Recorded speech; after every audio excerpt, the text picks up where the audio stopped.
이슈 토크입니다. 최근 6년간 여름철 온열질환 산업재해 근로자가 182명에 달하는 것으로 나타났습니다. 이에 따라 부산지방고용노동청은 다음 달 17일까지를 폭염 대응 특별 단속 기간으로 정하고 사업장 실태 점검과 집중 근로 감독에 나설 것이라고 밝혔는데요. 여름철 근로자 안전을 위한 재해 예방 대책 내용을 살펴보고 보완이 필요한 부분은 없을지 자세한 이야기 나눠보겠습니다. 이숙견 한국노동안전보건연구소 상임활동가와 함께합니다. 어서 오십시오. 반갑습니다. 네, 반갑습니다. 최근 폭염 속에 전국적으로 온열질환 재해 사고가 잇따라 발생하고 있습니다. 이 중에는 목숨을 잃은 근로자도 있어서 더 안타까움을 더해가고 있는데요.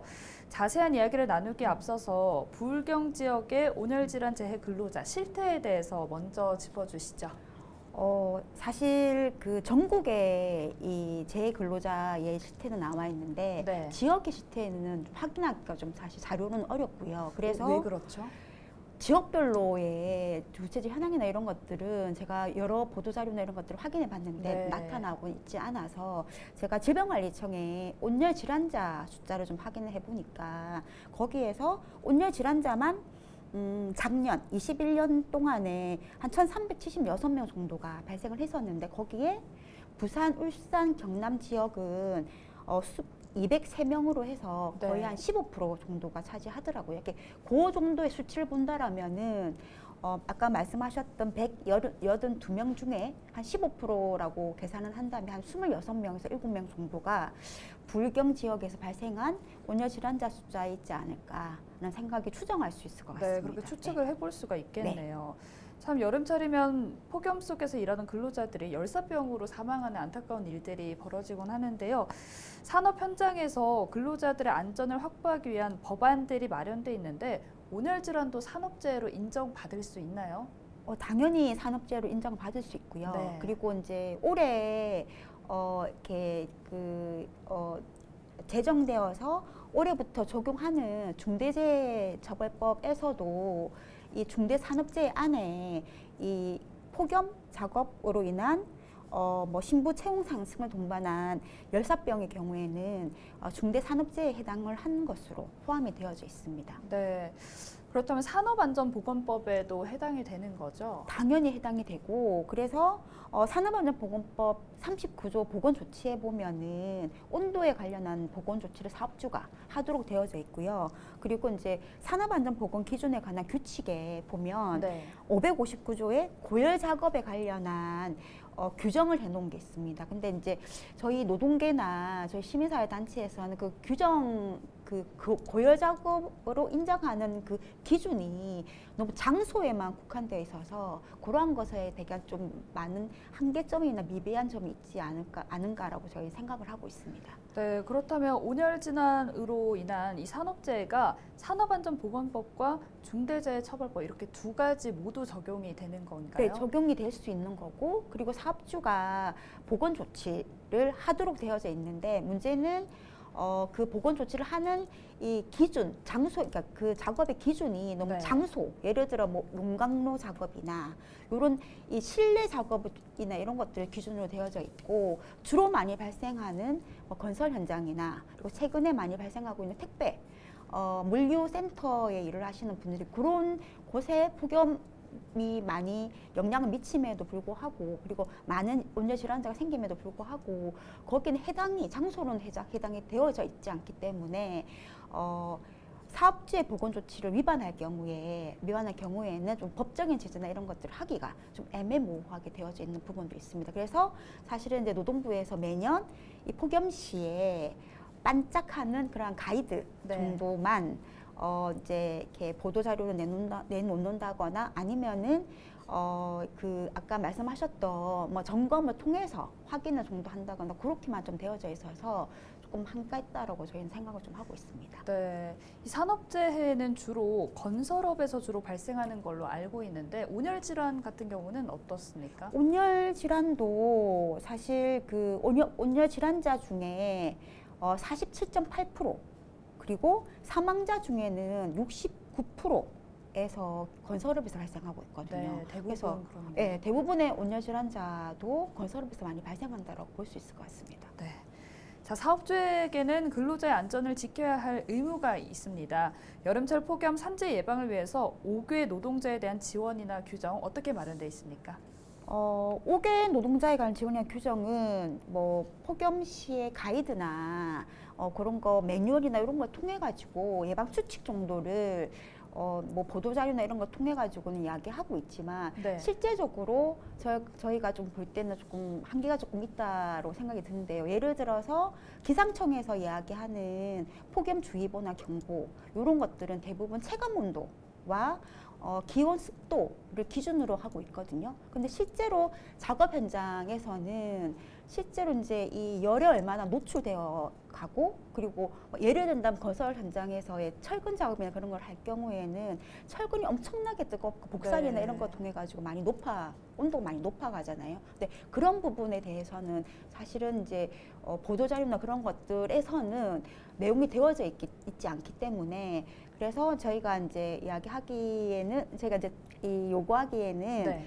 열사병 지수라고 해서 복사열을 포함한 열사병 지수를 가지고 작업 현장을 체크하고 그 체크된 작업 현장에 대해서 적정한 휴식 시간이나 이런 것들을 줘야 되고 여러 뭐 기준이나 이런 것들 만들어야 된다라고 이야기를 하고 있는 부분들입니다.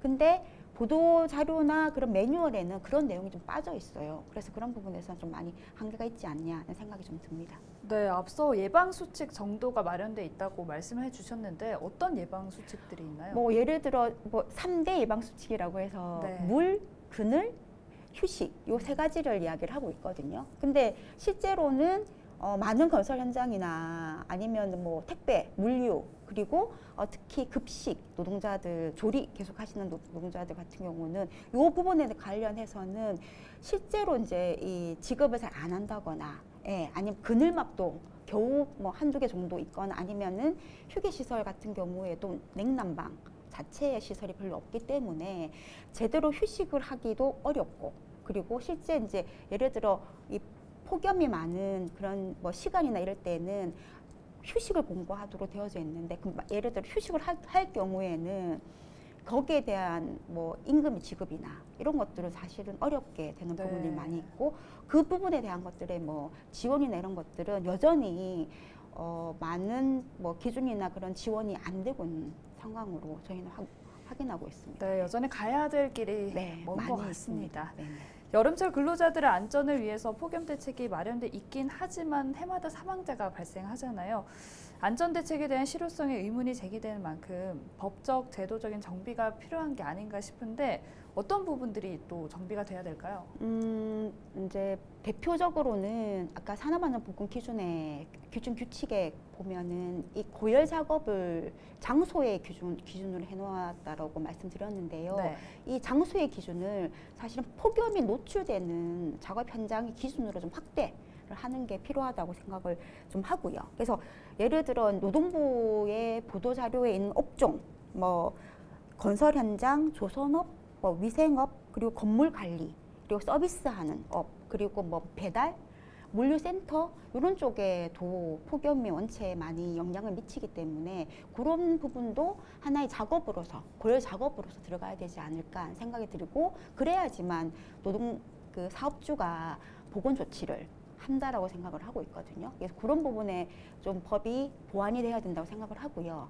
그리고 또 하나 더는 제가 아까 말씀드렸던 이 폭염의 기준이나 이런 것들을 체감 온도나 이런 것들의 기준에 더 플러스해서 실제로 열사병 기준이라고 하는 네. WBGT 지수가 있어요. 그거가 현장에서 그 기준으로 계속적으로 좀 그러니까 되어진다라면은 거기에 해당하는 적정한 휴식 시간 이런 것들이 산업안전보건법상에서는 되어져 있긴 하거든요. 그래서 그 기준에 맞춰서 휴식 시간을 부여한다거나 그런 뭐 이 장소나 이런 것들의 휴게 시설이나 이런 것들을 좀 보완하는 방법들을 하는 게 필요하지 않을까 생각하고 있습니다. 네.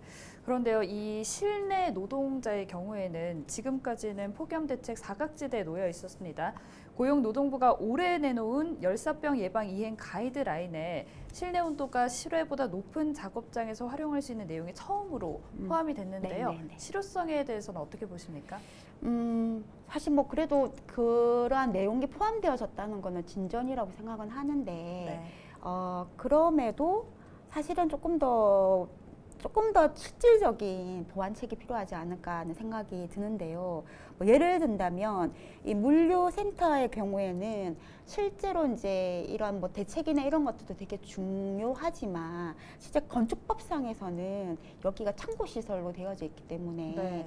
그러한 기준이나 이런 것들이 사실 법적으로 되어져 있지는 않거든요. 아, 창고이기 때문에. 예, 그래서 사실 창고의 의미는 뭐냐면 물품을 보관하는 게 주된 장소잖아요. 근데 물류센터는 사실 물품을 보관도 하지만은 실제로 작업자가 작업을 하는 네. 공간이란 말이죠. 그러면 작업자를 위한 그런 기준들을 이 물류 창고가 만들어질 때부터 건축법상에서 보완이 된다라면은 실제로 이게 매년의 폭염 때마다 이렇게 놓는 방식으로 보다는 조금 더 진전되고 좀 실질적인 대책을 마련할 수 있지 않을까 하는 생각이 좀 듭니다.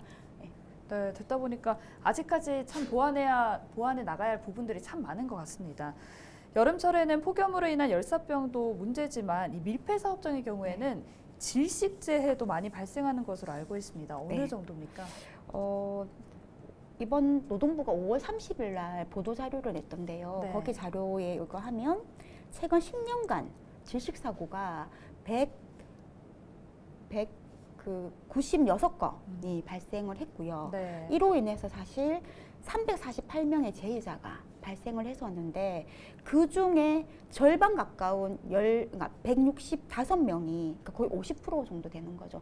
사망을 했거든요. 사실 이 일반적인 사고성 재해의 수준보다 이 밀폐로 인한 그러니까 질식 사고의 이 사망 사고의 수준은 거의 44배가 높은 수준으로 나타나는 거기 때문에 웬만한 질식 사고가 발생한다라고 하면 거의 2명에 1명은 사망한다라고 볼 수 있는 그러한 사고로 볼 수 있고 그래서 엄청나게 좀 치명적인 네. 가장 위험한 사고의 유형 중에 하나라고 볼 수 있을 것 같습니다. 네, 또 2년 전이었죠. 2020년에 부산에서도 하수도 공사 네, 현장 내 맞습니다. 맨홀에서 근로자 3명이 유독가스에 질식해서 사망하는 그죠. 사고가 있었는데 질식재 예방을 위한 안전 조치에는 어떤 것들이 있을까요?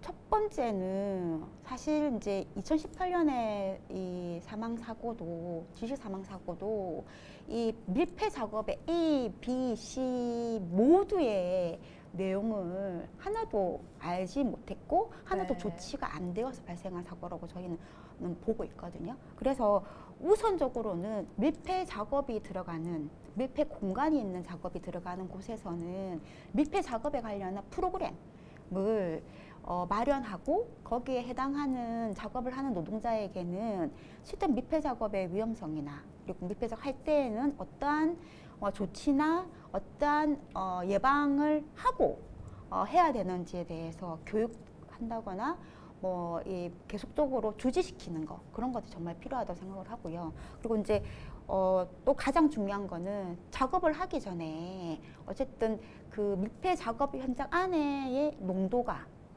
공기가 안전한지를 측정하는 거가 되게 중요합니다. 산소의 농도를 측정한다거나 항화수소의 농도가 얼마나 되는지를 확인해서 그게 작업을 할 수 있고 안전하다는 것들을 확인해야지 네. 작업을 할 수 있도록 해야 되는 것들인 거고요. 그리고 더불어서 작업하는 과정에서도 또다시 유해가스가 나타날 수 있거나 아니면 산소 농도가 낮아질 수 있기 때문에 환기시설이나 이런 것들 설비 그리고 보호구나 이런 것들 제대로 하는 게 중요하고요. 그리고 가장 또 중요한 거는 이 사업주의 감시인이나 이런 것들을 배치를 해서 이 작업이 시작할 때부터 마무리할 때까지를 정말 관장하는 감시인이나 관리자가 같이 들어가서 작업을 같이 확인하고 관리해야지만 밀폐 작업은 안전하게 작업을 할 수 있다고 생각을 합니다. 네, 그렇군요. 참 크고 작은 사건들을 겪으며 최근에는 인식이 많이 개선됐지만 일부 사업장의 경우에는 아직까지도 이 폭염 대책 마련을 요구하는 노동자에게 불이익을 주기도 한다고 합니다. 이런 문제는 어떻게 해결할 수가 있을까요? 실제로는 저희가 볼 때 폭염 작업을 하는 과정에서 사업주가 조치를 제대로 하지 않았다라는 할 경우에 작업 중지를 할 수 있도록 보장을 해야 되는 것들. 네. 실제로 지금 산업안전보건법에는 보장을 하도록 되어져 있긴 하거든요. 아, 그렇습니까? 예, 근데 이제 이게 개별 작업자, 노동자는 사실은 이제 사업주의 눈치도 좀 보이기도 하고 힘들죠, 아무래도. 예, 쉽지가 않잖아요. 네. 그래서 이제 조금 더 이 작업 중지권이 조금 잘 보장되거나 실질적으로 보장되려면은 적어도 노동조합 대표자가 좀 작업 중지권을 좀 행사할 수 있도록 해야 되는 것들이 필요한 거고, 더불어서 작업 중지권을 예를 들어 작업자가 해도 불이익을 받지 않도록 하는 것도 되게 중요할 것 같습니다. 그래서 사실 이번에 폭염 관련한 예방 가이드에 보면 사업주의 안전보건 조치를 하지 않을 경우에는 위험 상황 발생 신고를 하도록은 되어져 있어요. 근데 네. 이게 아주 조그만한 내용으로 되어져 있기 때문에 이런 네. 것들도 현장, 특히 뭐 예를 들어 뭐 옥외 작업장 같은 경우 아니면 건설 현장 같은 경우에는 많은 플란 같은 것들이 많이 붙어져 있잖아요. 거기에 이런 것도 신고 가능하다라고 하는 것들 좀 알려내고 네. 캠페인을 통해서 알려낸다라면은 작업자들 아니면 노동조합 대표자들이 조금은 쉽게 그나마 좀 적절하게 이 작업 중지권을 사용할 수 있지 않을까 생각이 좀 들고 있습니다. 그리고 네. 하나만 더 말씀드리면 네.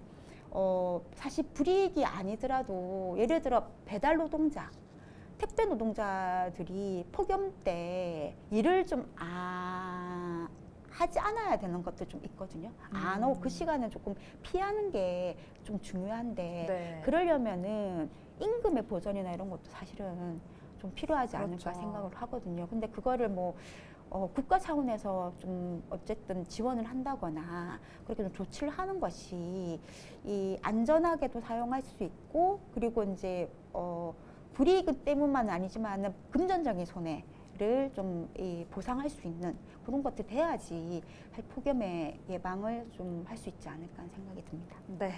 또 지구 온난화 등으로 해가 지날수록 여름은 더 더워지고, 특히 올해는 어느 때보다 폭염이 심각할 것으로 예상되는 만큼 일터에서 각별한 주의가 요구됩니다. 현장에서 실효성 있게 작동하려면 어떤 대책들이 필요하다고 보십니까? 앞에서 제가 많은 이야기는 좀 드렸고요. 네. 사실 이제 무엇보다도 사실 2005년부터 온열 관련한, 고열 관련한, 폭염 관련한 그런 것들을 이제 국가 차원에서 되게 조치나 그런 것들을 하고 있지만 여전히 법을 개정한다거나 법 기준을 제대로 세운다거나 그런 것들은 여전히 미흡하고 여러 번의 국회에서도 입법이나 이런 것들이 되려고 했다가 사실 사업주의 많은 반대를 부딪혀가지고 그걸 넘어서지 못했던 것들이 많이 있거든요. 네. 그래서 저는 무엇보다도 법 개정이 가장 좀 필요하지 않을까 생각은 하는 거고요. 더불어서 아까 말씀드렸던 뭐 실질적인 작업 중지권을 좀 보장하고 현장에서 그러한 조치가 없을 때는 그런 것들을 잘 조치할 수 있도록 하는 것들이 좀 필요하다고 생각을 이렇게 들고, 마지막으로 실제 앞으로 계속 이 기후 변화나 위기는 이제 더 가속화될 거라 생각이 들어요. 그리고 네. 이 과정에서 실제로 이 폭염에 노출되는 노동자의 군들이 되게 증가될 수밖에 없는 조건이 있기 때문에 정부의 좀 특단의 온열, 폭염 그러한 좀 대책 그리고 예방에 관련한 좀 실질적인 방안이 좀 마련돼야 되지 않을까 생각하고 있습니다. 네, 인식 개선도 필요할 것 같고요. 또 정말 말씀해 주신 대로 무엇보다도 법 개정을 통해서 확실하게 안전을 보장해야 될 것 같다는 생각이 듭니다. 네, 오늘 이숙견 한국노동안전보건연구소 상임활동가와 함께 했는데요. 말씀 여기까지 듣겠습니다. 감사합니다. 감사합니다. 산업 현장에서의 안전은 생멸과 직결되는 만큼 몇 번이나 강조해도 지나치지 않습니다. 근로자들이 언제 어디서든 안심하고 일할 수 있도록 실효성 있고 체계적인 제도가 마련되길 바랍니다. 헬로 이슈 토크 오늘 여기서 마칩니다. 함께해 주신 여러분 고맙습니다.